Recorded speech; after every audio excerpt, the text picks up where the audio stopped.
89ರಲ್ಲಿ ನಂಜುಂಡಿ ಕಲ್ಯಾಣ, ಇಂದ್ರಜಿತ್ ಎರಡು box office ಧೂಳನ್ನು ಎಬ್ಬಿಸುತ್ತೆ.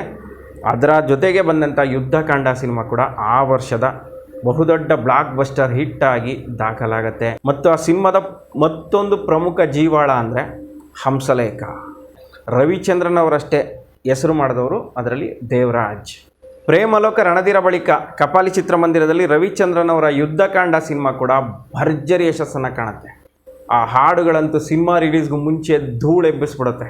ಪ್ರೇಮಲೋಕ ರಣಧೀರ ನಂತರ ಹಂಸಲೇಖ ಅನ್ನೋ ಒಂದು ಶಕ್ತಿ ಕನ್ನಡ ಚಿತ್ರರಂಗವನ್ನು ಆವರಿಸ್ಕೊಂಡ್ಬಿಟ್ಟಿರ್ತದೆ. ಯುದ್ಧಕಾಂಡ ರವಿಚಂದ್ರನ್ ಮತ್ತು ದೇವರಾಜ್ ಇಬ್ಬರಿಗೂ ಕೂಡ ಮತ್ತೊಮ್ಮೆ ಬ್ರೇಕ್ ಕೊಡ್ತು ಅಂತ ಹೇಳ್ಬೋದು. ಹಂಸಲೇಖ ಮ್ಯೂಸಿಕ್ ಮತ್ತು ಸಾಹಿತ್ಯ ಇದೆ ಅಂತ ಹೇಳಿದ್ರೆ ಆ ಸಿನಿಮಾ ಅರ್ಧ ಗೆದ್ದಾಗೆ ಅಂತಾನೆ ಆವಾಗ ಮಾತು ಪ್ರಚಲಿತಕ್ಕೆ ಬಂದ್ಬಿಡುತ್ತೆ.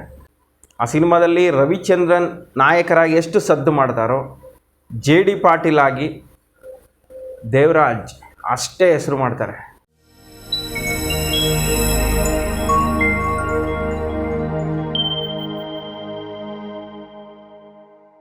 ಸ್ನೇಹಿತರೆ, 1989ರಲ್ಲಿ 3 ಪ್ರಮುಖ ಬ್ಲಾಕ್ ಬಸ್ಟರ್ ಸಿನಿಮಾಗಳು ರಿಲೀಸ್ ಆಗುತ್ತೆ. ಒಂದು ನಂಜುಂಡಿ ಕಲ್ಯಾಣ, ಇಂದ್ರಜಿತ್, ಮತ್ತೊಂದು ಯುದ್ಧಕಾಂಡ. ಈ 3 ಸಿನಿಮಾಗಳು ಆ ವರ್ಷದಲ್ಲಿ ಬಿಡುಗಡೆಯಾದಂತಹ ಬಹುದೊಡ್ಡ ಬ್ಲಾಕ್ ಬಸ್ಟರ್ ಹಿಟ್ ಸಿನಿಮಾಗಳು. 1989ರಲ್ಲಿ ಕನ್ನಡ ಚಿತ್ರರಸಿಕರಿಗೆ ಆ ವರ್ಷ ರಸದೌತಣ ಅಂತ ಹೇಳ್ಬೋದು. ಅಂತಹ ಈ 3 ಅದ್ಭುತ ಸಿನಿಮಾಗಳು 1989ರಲ್ಲಿ ದಾಖಲೆ ಬರೆದಂಥ ಸಿನಿಮಾಗಳು.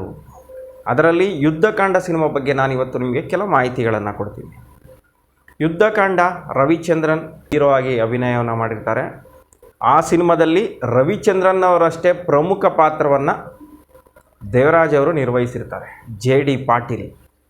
ಆ ಸಿನಿಮಾದಲ್ಲಿ ರವಿಚಂದ್ರನ್ ನಾಯಕರಾಗಿ ಎಷ್ಟು ಸದ್ದು ಮಾಡ್ತಾರೋ, JD ಪಾಟೀಲ್ ಆಗಿ ದೇವರಾಜ್ ಅಷ್ಟೇ ಹೆಸರು ಮಾಡ್ತಾರೆ.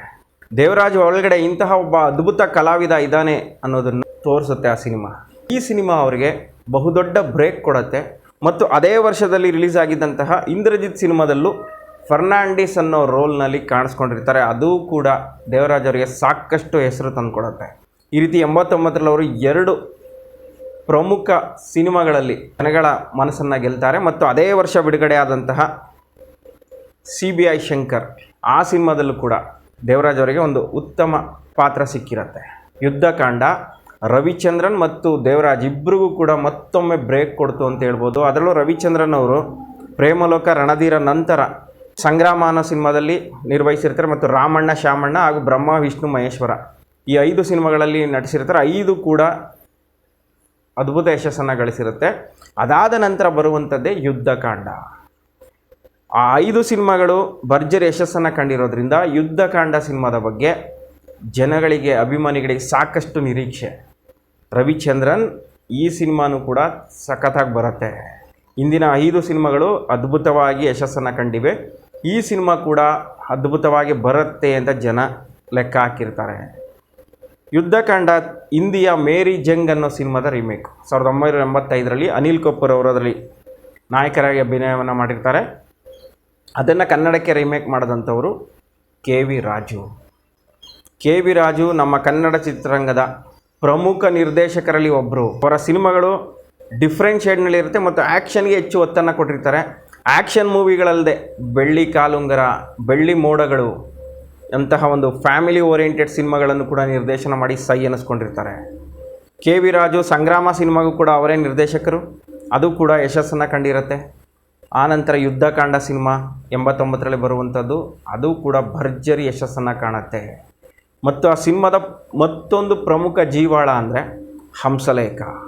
ಪ್ರೇಮಲೋಕ ರಣಧೀರ ನಂತರ ಹಂಸಲೇಖ ಅನ್ನೋ ಒಂದು ಶಕ್ತಿ ಕನ್ನಡ ಚಿತ್ರರಂಗವನ್ನು ಆವರಿಸ್ಕೊಂಡ್ಬಿಟ್ಟಿರ್ತದೆ, ಕನ್ನಡ ಚಿತ್ರಪ್ರೇಮಿಗಳನ್ನು ಆವರಿಸ್ಕೊಂಡ್ಬಿಟ್ಟಿರ್ತದೆ.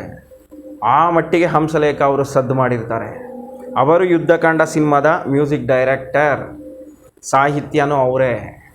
ಈ ಹಿಂದೆ ಬಂದಿದ್ದಂಥ ರಾಮಣ್ಣ, ಶ್ಯಾಮಣ್ಣ ಮತ್ತು ಬ್ರಹ್ಮ, ವಿಷ್ಣು, ಮಹೇಶ್ವರ ಆ ಸಿನಿಮಾಗಳಿಗೆ ಹಂಸಲೇಖ ಅವರು ಕೆಲಸ ಮಾಡಿರೋದಿಲ್ಲ. ಯಾಕಂದರೆ ಅದು ಪ್ರೇಮಲೋಕಕ್ಕೂ ಮುಂಚೆನೇ ರವಿಚಂದ್ರನ್ ಅವರು ಕಾಲ್ ಶೀಟ್ ಕೊಟ್ಟಿರ್ತಾರೆ ಬೇರೆ ಪ್ರೊಡ್ಯೂಸರ್ಸ್ಗೆ. ಆ 2 ಸಿನಿಮಾಗಳಿಗೆ ಬೇರೆ ಸಂಗೀತ ನಿರ್ದೇಶಕರು. ಆದರೆ ಸಂಗ್ರಾಮ, ಪ್ರೇಮಲೋಕ, ರಣಧೀರ ಈ 3 ಸಿನಿಮಾಗಳಿಗೆ ಹಂಸಲೇಖ ಅವರೇ ಮ್ಯೂಸಿಕ್. ಈಗ ಯುದ್ಧಕಾಂಡ ಸಿನಿಮಾಗೂ ಕೂಡ ಅವರೇ ಮ್ಯೂಸಿಕ್ ಕೊಡ್ತಾ ಇದ್ದಾರೆ. ಆ ಹಾಡುಗಳಂತೂ ಸಿನಿಮಾ ರಿಲೀಸ್ಗೂ ಮುಂಚೆ ಧೂಳು ಎಬ್ಬಿಸ್ಬಿಡುತ್ತೆ. ಅದರಲ್ಲಿ ಬರುವಂಥ ಸೋಲೆ ಇಲ್ಲ ಹಾಡಂತೂ ಹಳ್ಳಿಗಳಿಗೆ ಹೋದರೂ ಅದೇ ಸಾಂಗು, ಪ್ರೈವೇಟ್ ಬಸ್ಗಳಲ್ಲಿ, ಆಟೋಗಳಲ್ಲಿ, ಎಲ್ಲೇ ಹೋಗಿ ಯುದ್ಧಕಾಂಡ ಸಿನಿಮಾದ ಹಾಡುಗಳು ಮೇಳೈಸಿರುತ್ತೆ. ಯುದ್ಧಕಾಂಡ ಸಿನಿಮಾದ ಹಾಡುಗಳನ್ನು ಕೇಳಿನೇ ಜನ ಮುಳುಗೋಗಿರ್ತಾರೆ. ಆ ಸಿನಿಮಾ ನೋಡಬೇಕು, ಏನಿಷ್ಟು ಅದ್ಭುತವಾದ ಹಾಡುಗಳನ್ನು ಕೊಟ್ಟಿದ್ದಾರೆ ಹಂಸಲೇಖ ಅವರು. ಸೇಮ್ ರಣಧೀರ ಮತ್ತು ಪ್ರೇಮಲೋಕವನ್ನು ಮೀರಿಸುವಂಥ ಹಾಡುಗಳನ್ನು ಕೊಟ್ಬಿಟ್ಟಿದ್ದಾರಲ್ಲಪ್ಪ, ಎಷ್ಟು ಅದ್ಭುತವಾಗಿದೆ ಮ್ಯೂಸಿಕ್ಕು ಅಂತೇಳಿ. ಆ ಸಿನಿಮಾದಲ್ಲಿರುವ ಎಲ್ಲ ಹಾಡುಗಳು ಕೂಡ ಸೂಪರ್ ಹಿಟ್. ಈ ರೀತಿ ಯುದ್ಧಕಾಂಡ ಸಿನಿಮಾ ರಿಲೀಸ್ಗೂ ಮುಂಚೆನೇ ಭರ್ಜರಿ ಕ್ರೇಜನ್ನು ಕ್ರಿಯೇಟ್ ಮಾಡುತ್ತೆ. ಸಿನಿಮಾ ರಿಲೀಸ್ ಆಗುತ್ತೆ, ಮೊದಲನೇ ದಿನದಿಂದನೇ ಭರ್ಜರಿ ಓಪನಿಂಗ್. ಬೆಂಗಳೂರಿನಲ್ಲಿ ಕೊಳಗ ಥಿಯೇಟ್ರ್ ಅಂತ ಕರೆಸ್ಕೊಳ್ಳುವಂತಹ ಕಪಾಲಿ ಚಿತ್ರಮಂದಿರದಲ್ಲಿ ಯುದ್ಧಕಾಂಡ ಸಿನಿಮಾ ರಿಲೀಸ್ ಆಗುತ್ತೆ. ಪ್ರೇಮಲೋಕ ರಣಧೀರ ಬಳಿಕ ಕಪಾಲಿ ಚಿತ್ರಮಂದಿರದಲ್ಲಿ ರವಿಚಂದ್ರನ್ ಅವರ ಯುದ್ಧಕಾಂಡ ಸಿನಿಮಾ ಕೂಡ ಭರ್ಜರಿ ಯಶಸ್ಸನ್ನು ಕಾಣುತ್ತೆ. ಕಪಾಲಿ ಚಿತ್ರಮಂದಿರದಲ್ಲಿ 50 ದಿನ ಸಿನಿಮಾ ಓಡೋದೇ ಗ್ರೇಟ್ ಅಂತ ಹೇಳ್ತಾರೆ. ಅಂಥದ್ರಲ್ಲಿ ಪ್ರೇಮಲೋಕ ರಣಧೀರ ಕಪಾಲಿನಲ್ಲಿ ಅದ್ಭುತವಾಗಿ ಪ್ರದರ್ಶನವನ್ನು ಕಂಡಿರುತ್ತೆ. ಅದಾದ ನಂತರ ರಿಲೀಸ್ ಆದಂಥ ಯುದ್ಧಕಾಂಡ ಸಿನಿಮಾ ಕೂಡ ಭರ್ಜರಿ ಕಲೆಕ್ಷನನ್ನು ಮಾಡುತ್ತೆ, ಭರ್ಜರಿ ಹೆಸರನ್ನು ಮಾಡುತ್ತೆ. ಆ ಸಿನಿಮಾದಲ್ಲಿ ರವಿಚಂದ್ರನ್ ಅವರ ಆ್ಯಕ್ಟಿಂಗು ಕೂಡ ಅದ್ಭುತವಾಗಿರುತ್ತೆ. ಕುಡುಕನ ಆ್ಯಕ್ಟಿಂಗು ಮತ್ತು ಲಾಯರು ಅವರ ಆ್ಯಕ್ಟಿಂಗ್ ಅಂತೂ ಹೊಸತನದಲ್ಲಿರುತ್ತೆ. ಪ್ರೇಮಲೋಕ ರಣಧೀರ ಅದು ಮೀರಿಸಿದಂಥ ಆ್ಯಕ್ಟಿಂಗನ್ನು ಇದರಲ್ಲಿ ಮಾಡಿರ್ತಾರೆ. ಅದೇ ರೀತಿಯ ಆ್ಯಕ್ಟಿಂಗನ್ನು ದೇವರಾಜ್ ಅವರು JD ಪಾಟೀಲ್ ಆಗಿ ನಿರ್ವಹಿಸಿರ್ತಾರೆ. ರವಿಚಂದ್ರನ್ ಅವರಷ್ಟೇ ಹೆಸರು ಮಾಡಿದವರು ಅದರಲ್ಲಿ ದೇವರಾಜ್ ಮತ್ತು ಭಾರತಿ ವಿಷ್ಣುವರ್ಧನ್ ಅವರ ಆ್ಯಕ್ಟಿಂಗ್ ಕೂಡ ಅದ್ಭುತವಾಗಿರುತ್ತೆ. ಆ ಸಿನಿಮಾಗೆ ಪ್ರಪ್ರಥಮವರೆಗೆ ಬಾಲಿವುಡ್ ನಟಿಯನ್ನು ಕರೆಸ್ತಾರೆ, ಪೂನಮ್ ದಿಲಾನ್. ಅವರು ಅದೊಂದೇ ಸಿನಿಮಾದಲ್ಲಿ ಆ್ಯಕ್ಟಿಂಗ್ ಮಾಡಿದ್ದು, ಬೇರೆ ಯಾವ ಸಿನಿಮಾದಲ್ಲೂ ಅವರು ಆ್ಯಕ್ಟಿಂಗ್ ಮಾಡಲಿಲ್ಲ. ಅವರು ಕೂಡ ಅದರಲ್ಲಿ ಬಾಲಿವುಡ್ನಿಂದ ಬಂದಿರುವಂತಹ ನಟಿ ಆದರೂ ಕೂಡ ಒಳ್ಳೆ ನಟನೆಯನ್ನು ಮಾಡಿರ್ತಾರೆ. ಶಶಿಕುಮಾರ್ JD ಪಾಟೀಲ್ ಅವರ ಮಗನಾಗಿ ಅವರು ಕೂಡ ಸಖತ್ ಸೌಂಡ್ ಮಾಡ್ತಾರೆ, ಡ್ಯಾನ್ಸ್ನಲ್ಲಿ ಹೆಸರು ಗಳಿಸ್ತಾರೆ. ಅವ್ರದ್ದು ಡ್ಯಾನ್ಸ್ ಅದರಲ್ಲಿ ಭಾಳನೇ ಫೇಮಸ್ ಆಗಿಬಿಡುತ್ತೆ. ಶಶಿಕುಮಾರ್ ಏನು ಭಾಳ ಸಖತ್ತಾಗಿ ಡ್ಯಾನ್ಸ್ ಮಾಡ್ತಾರಲ್ಲಪ್ಪ ಅಂತ ಚರ್ಚೆ ಮಾಡೋ ಅಷ್ಟರ ಮಟ್ಟಿಗೆ ಶಶಿಕುಮಾರ್ ಕೂಡ ಆ ಸಿನಿಮಾದ ಮೂಲಕ ಗಮನ ಸೆಳೀತಾರೆ. ಅದೇ ವರ್ಷ ರಿಲೀಸ್ ಆಗಿದ್ದಂತಹ ಇಂದ್ರಜಿತ್ ಸಿನಿಮಾದಲ್ಲೂ ಶಶಿಕುಮಾರ್ ಅವರು ವಿಲನ್ ಮಗನ ಪಾತ್ರದಲ್ಲೇ ಅಭಿನಯವನ್ನು ಮಾಡಿರ್ತಾರೆ. ಅದರಲ್ಲೂ ಕೂಡ ಸೌಂಡ್ ಮಾಡ್ತಾರೆ. ನಮ್ಮ ಕನ್ನಡ ಚಿತ್ರರಂಗಕ್ಕೆ ಒಬ್ಬ ಯುವ ವಿಲನ್ ಸಿಕ್ಕಿದ ಅಂತಲೇ ಶಶಿಕುಮಾರ್ ಅವರು ಹೆಸರು ಮಾಡುವಂಥದ್ದು. ಈ ರೀತಿ 89ರಲ್ಲಿ ನಂಜುಂಡಿ ಕಲ್ಯಾಣ, ಇಂದ್ರಜಿತ್ 2 ಬಾಕ್ಸ್ ಆಫೀಸ್ ಧೂಳನ್ನು ಎಬ್ಬಿಸುತ್ತೆ. ಅದರ ಜೊತೆಗೆ ಬಂದಂಥ ಯುದ್ಧಕಾಂಡ ಸಿನಿಮಾ ಕೂಡ ಆ ವರ್ಷದ ಬಹುದೊಡ್ಡ ಬ್ಲಾಕ್ ಬಸ್ಟರ್ ಹಿಟ್ಟಾಗಿ ದಾಖಲಾಗತ್ತೆ. ಅದಾದ ನಂತರ ದೇವರಾಜ್ ಅವರಿಗೆ ಸಾಕಷ್ಟು ಅವಕಾಶಗಳು ಬರುತ್ತೆ. ಒಳ್ಳೆ ಅದ್ಭುತವಾದ ಅಭಿನಯವನ್ನು ಮಾಡಿದ್ದಾರೆ ಅಂಥೇಳಿ ಅಲ್ಲಿಂದ ದೇವರಾಜ್ ಅವರಿಗೆ ಒಂದ್ರ ಮೇಲೊಂದು ವಿಭಿನ್ನ ಶೈಲಿನಲ್ಲಿ ಪಾತ್ರಗಳು ಸಿಗ್ತಾ ಹೋಗುತ್ತೆ. ಸಾಂಗ್ಲಿಯನ ಪಾರ್ಟ್ 2ನಲ್ಲಿ ಒಳ್ಳೆಯ ಪಾರ್ಟ್ ಸಿಗುತ್ತೆ. ಸಿ.ವಿ. ಶಂಕರ್ನಲ್ಲೂ ಕೂಡ ಅದರಲ್ಲಿ ಹೀರೋ ಶಂಕರ್ನಾಗಿರ್ಬೋದು, ಆದರೆ ಇವರಿಗೆ ಹೀರೋ ಅಷ್ಟೇ ಪ್ರಮುಖವಾದಂತಹ ಪಾತ್ರಗಳು ಸಿಗ್ತಾ ಹೋಗುತ್ತೆ. ಆಮೇಲೆ ತರ್ಕ ಸುನೀಲ್ ಕುಮಾರ್ ದೇಸಾಯಿ ಅವರ ಪ್ರಪ್ರಥಮ ನಿರ್ದೇಶನದ ಸಿನಿಮಾ.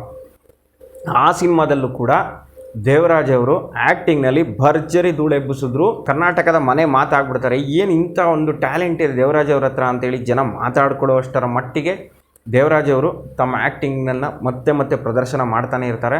ಅದಾದ ನಂತರ ಬಂದಂಥ ಹತ್ಯಾಕಾಂಡ, ಆ ಸಿನಿಮಾದಲ್ಲಿ ದೇವರಾಜ್ ಅವರು ಪೂರ್ಣ ಪ್ರಮಾಣದ ನಾಯಕರಾಗಿ ಹೊರಹೊಮ್ಮುತ್ತಾರೆ. ಮತ್ತು ಆವೇಶ ಸಿನಿಮಾದಲ್ಲಿ ಪೊಲೀಸ್ ಪಾತ್ರದಲ್ಲಿ ಅದ್ಭುತವಾದ ಅಭಿನಯವನ್ನು ಮಾಡಿ ಶಂಕರ್ನಾಗ್ ನಂತರ ಅಂಬರೀಷ್ ಅವರ ನಂತರ ದೇವರಾಜ್ ಕೂಡ ಪೊಲೀಸ್ ಪಾತ್ರಕ್ಕೆ ಸೂಟೇಬಲ್ ಆಗ್ತಾರೆ ಅಂತ ಹೆಸರು ಮಾಡ್ತಾರೆ. ಈ ರೀತಿ ಯುದ್ಧಕಾಂಡ KV ರಾಜ್ ಅವ್ರಿಗೂ ಬಹುದೊಡ್ಡ ಬ್ರೇಕ್ ಕೊಡುತ್ತೆ. ರವಿಚಂದ್ರನ್ ಅವರ ಯಶಸ್ಸಿನ ನಾಗಾಲೋಟವನ್ನು ಮುಂದುವರಿಸುತ್ತೆ. ದೇವರಾಜ್ ಅವ್ರಿಗೂ ಬಹುದೊಡ್ಡ ಬ್ರೇಕ್ ಕೊಡುತ್ತೆ. ಮತ್ತು ಹಂಸಲೇಖ ಅನ್ನೋ ಒಂದು ಶಕ್ತಿ ಮತ್ತಷ್ಟು ವ್ಯಾಪ್ತಿಯನ್ನು ವಿಸ್ತಾರ ಮಾಡ್ಕೊಳ್ತಾ ಸಾಕ್ತಾನೇ ಇರ್ತಾರೆ ಹಂಸಲೇಖ ಅವರು. ಹಂಸಲೇಖ ಮ್ಯೂಸಿಕ್ ಮತ್ತು ಸಾಹಿತ್ಯ ಇದೆ ಅಂತ ಹೇಳಿದ್ರೆ ಆ ಸಿನಿಮಾ ಅರ್ಧ ಗೆದ್ದಾಗೆ ಅಂತಾನೆ ಆವಾಗ ಮಾತು ಪ್ರಚಲಿತಕ್ಕೆ ಬಂದ್ಬಿಡುತ್ತೆ. ಆ ಮಾತನ್ನು ಯುದ್ಧಕಾಂಡ ಸಿನಿಮಾದಲ್ಲೂ ಕೂಡ ಹಂಸಲೇಖ ಅವರು ಮತ್ತೊಮ್ಮೆ ಪ್ರೂವ್ ಮಾಡ್ತಾರೆ. ಕನ್ನಡಿಗರ ಮನವನ್ನು ಗೆದ್ದು ಅವರ ಯಶಸ್ಸಿನ ನಾಗಾಲೋಟವನ್ನು ಮುಂದುವರಿಸ್ಕೊಂಡು ಹೋಗ್ತಾರೆ.